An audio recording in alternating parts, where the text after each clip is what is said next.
Dari amat ketok jarang.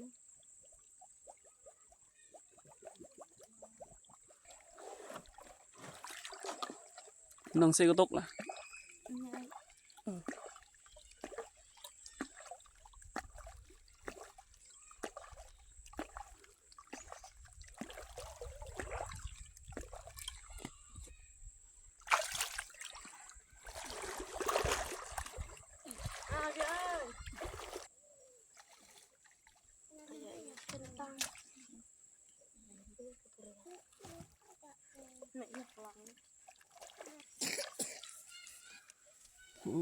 Tặng xài cái răng được nào.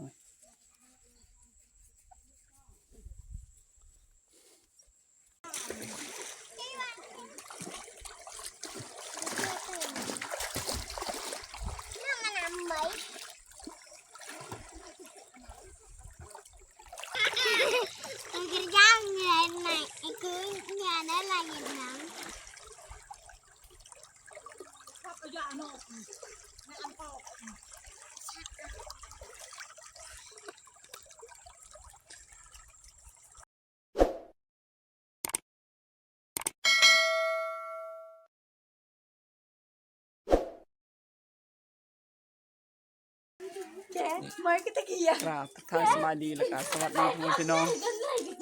ซึ่งวันนี้ก็สิพาพ่อแม่พี่น้องมารับชมนำกันคลิปวิถีชีวิตชนบทเขาเจ้าไปตักน้ำแล้วก็กิจกรรมต่างๆนะบรรยากาศยามแลงพี่น้องเอ้ยเอาไปรับชมกันเลย tao miệng thì có việc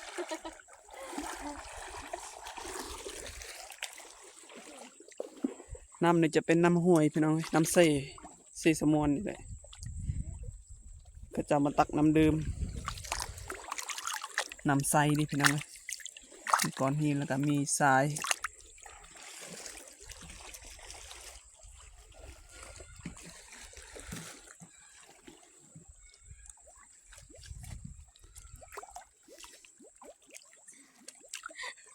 เบิ่งคนตักน้ำพี่น้อง dari amat ketok jarang.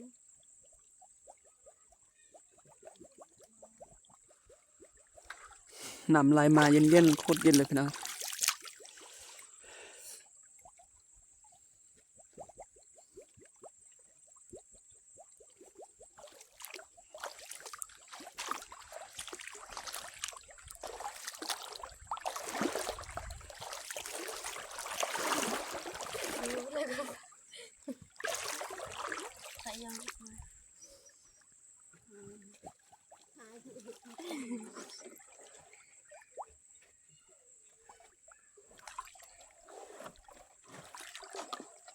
น้องเซก็ตกล่ะ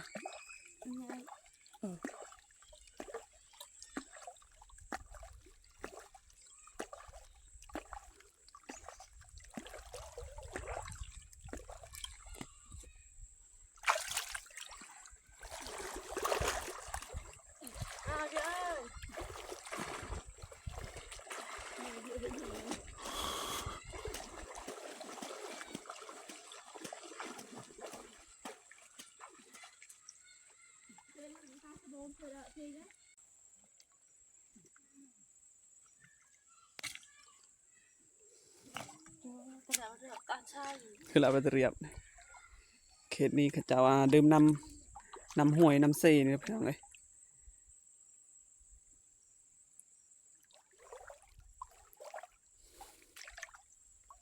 มันน้ำแก่แย่เมียดละ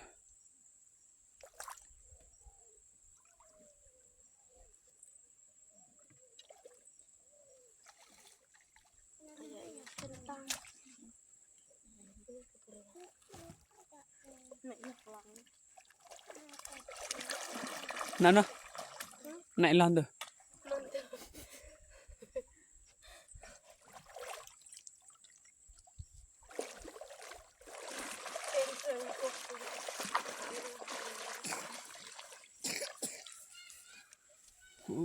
ตักใส่กระยังพี่น้อง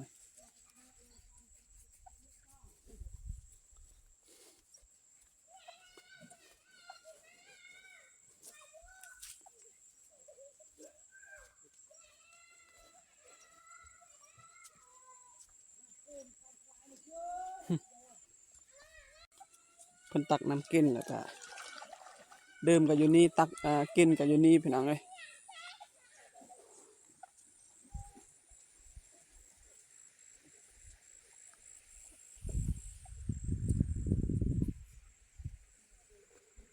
เพราะว่าเพิ่นตักน้ำกินน้ำดื่มก็อยู่นั่นเนาะวันนั้นเขาเจ้าก็อาบน้ำวันนั้นชวนทั้งลมนี่กับผู้ชายอาบน้ำพี่น้องเอ้ยเป็นผู้บ่าวแล้วก็ผู้ชายผู้ใหญ่อยู่ในบ้านนี่เจ้าก็อาบน้ำอยู่ในนี้นี่เขาเอิ้นว่าเซสม่วนเนาะเซสม่วนนี่มันไล่จาก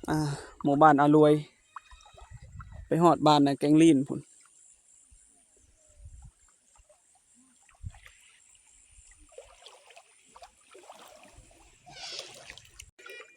ผู้นี้ก็กำลังสิไปตักน้ำคือกันพี่น้องเอ้ย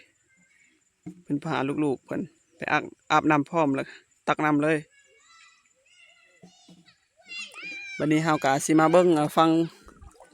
งนี่เนาะอยู่ลุ่มนี่กับผู้ชายเพิ่นอาบน้ำ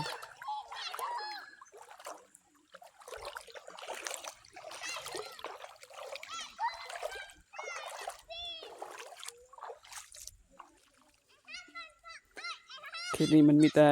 ดินทรายกับก้อนหินปนไปนำยามเดือน7 เดือน 8 เดือน 9นี่น้ำท่วมพุ่นฮอดเขตนั้นเลยพี่น้องเอ้ยฮอดต้นมะขามพุ่นสูงวันนี้ประมาณ10 เมตรและสูง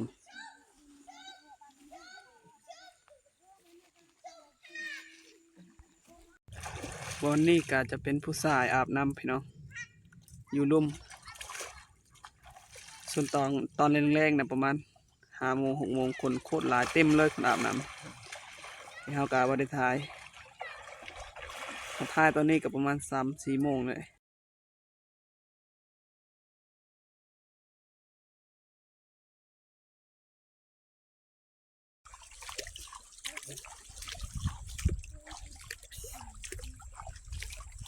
เย็ดไว้แล้วเด้อเลยอีกน้อยไปตักน้ำพี่น้อง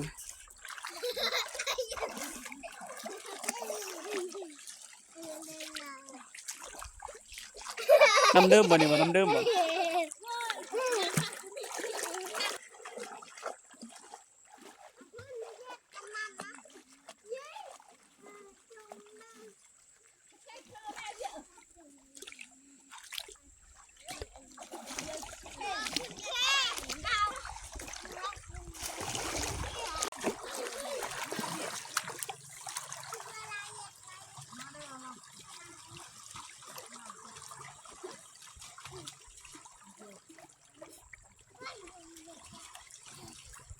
อีกน้อยกำลังตักน้ำพี่น้องน้ำเดิมเลย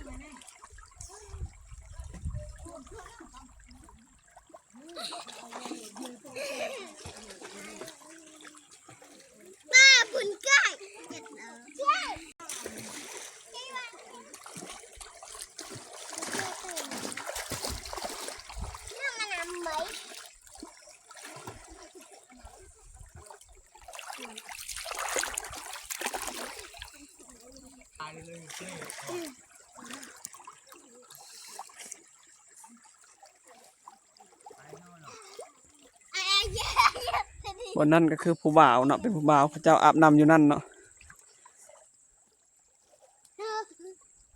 มันมี3 บ่อนอาบน้ำบ่อนนี้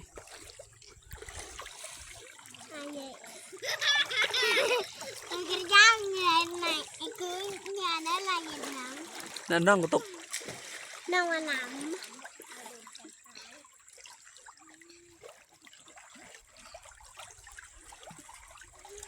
น้ำเดิมบ่นี่บ่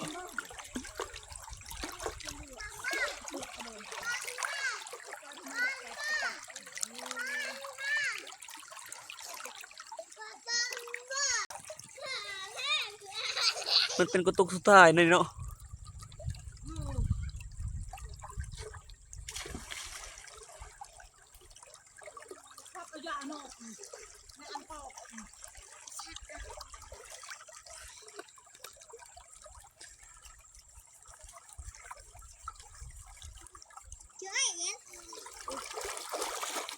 บ่นั้นจะเป็นวัยรุ่นเนาะบ่นั้นจะเป็นวัยรุ่นอาบน้ำ